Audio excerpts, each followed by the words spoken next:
ரோஹிணி மனோஜும் பார்த்தீங்கன்னா வித்யாவோட காலில் விழுந்து அத்தை மன்னிச்சிருங்க, இனிமேல் நாங்கள் இது மாதிரி தப்பு பண்ண மாட்டோம், செஞ்சு எங்களை மன்னிச்சிருங்க அப்படின்னு கேட்ட உடனே வித்யாவுமே இருந்துட்டு மன்னிச்சிடுறாங்க. இனிமேல் இந்த மாதிரி தப்பெல்லாம் செய்யாதீங்க, எதாக இருந்தாலும் இனிமேல் என்கிட்ட சொல்லுங்கள், நான் உங்களுக்கு எதுன்னு தேவையோ பார்த்து பண்ணுறேன், ஆனால் இனிமேல் இந்த மாதிரி தப்பு பண்ணாதீங்க, நான் அப்புறம் மன்னிக்கவே மாட்டேன் அப்படின்னு சொல்லி வான் பண்ணி விட்டுறாங்க.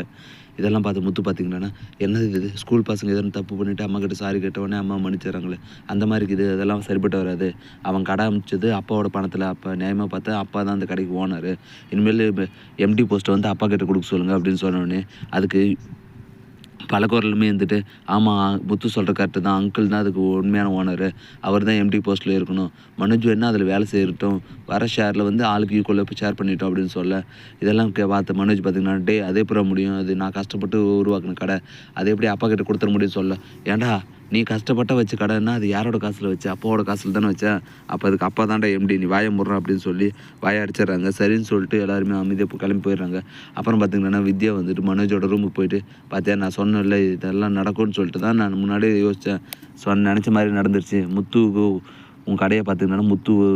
உங்கள் அப்பா கிட்ட கொடுத்துட்டான்னா அப்புறம் கொஞ்சம் கொஞ்சமாக அவனும் வந்து பார்ட்னராக உட்காந்துக்குவான், அப்புறம் உனக்கு ஒன்றும் கிடைக்காது மனோஜ், அதனால் நீ என்ன பண்ணு, ரோஹினோட அங்கிள் கால் பண்ணு,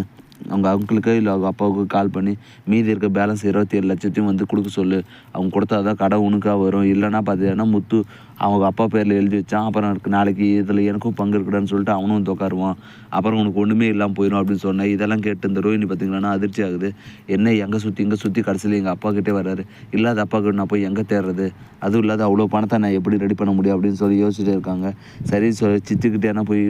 வட்டிக்கு பணம் வாங்கலான்னு சொல்லிட்டு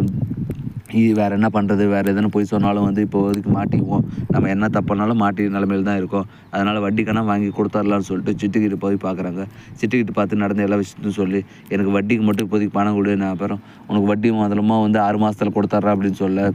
சரி நான் கொடுக்குறேன், ஆனால் ஒரு கண்டிஷன், எனக்கு வந்து வெட்டு பத்திரத்தில் கையெழுத்து போட்டு கொடு, நீ கொடுக்கலன்னா நான் என்ன பண்ணிட்டோம், அதனால் வந்து எனக்கு ப்ரூஃபுக்கு வந்துட்டு வெத்து பத்திரத்தில் கையெழுத்து போட்டு கொடு, நான் காசு திருப்பி கொடுக்கலன்னா நான் என்ன வேணாலும் பண்ணுவேன், அது தெரியல உனக்கு, அதனால் சொன்ன டைமில் எனக்கு காசு வந்துடணும் அப்படின்னு சொல்லிட்டு கையெழுத்து வாங்கின்னு சிட்டி இருந்துட்டு 27 லட்சத்தை கொடுக்குறான். அதை பார்த்திங்கன்னா ரோஹினி கொண்டு வந்து இதோ எங்கள் அப்பா அனுப்பிச்சாரு, நான் இப்போ தான் பேசுகிறேன், அங்கிள்கிட்ட கொடுக்க சொல்கிறேன் அப்படின்னு சொன்னார்.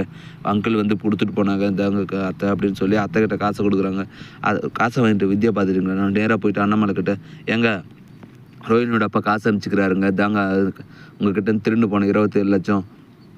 இதை நீங்கள் என்ன பண்ணுவீங்களோ ஏது பண்ணுவீங்களோ தெரியாது, ஆனால் இனிமேல் வந்து கடையெல்லாம் வந்து மனோஜ் பேரில் தான் இருக்கணும், நீங்கள் இந்த விஷயத்தில் தலையிடாதுங்க அப்படின்னு சொல்லி தான் மகனும் சப்போர்ட் பண்ணுறாங்க. இப்படி தான் வரப்போகிற எபிசோடு வந்து போக போகுது. அடுத்து என்னென்னலாம் இன்ட்ரெஸ்டிங்காக நடக்க போகுதுன்றதை நான் அடுத்தடுத்த வீடியோவில் அப்லோட் பண்ணுறேன். மேலே இது போன்ற இன்ட்ரெஸ்டிங்கான வீடியோக்கள் பார்க்க மறக்காமல் நம்ம சேனலை சப்ஸ்கிரைப் பண்ணுறேங்க, கூட பெல் பட்டன் எடுத்துங்க, அப்போ தான் நான் போகிற ஒவ்வொரு வீடியோ உங்களுக்கு நோட்டிஃபிகேஷன் வரும். தேங்க்யூ.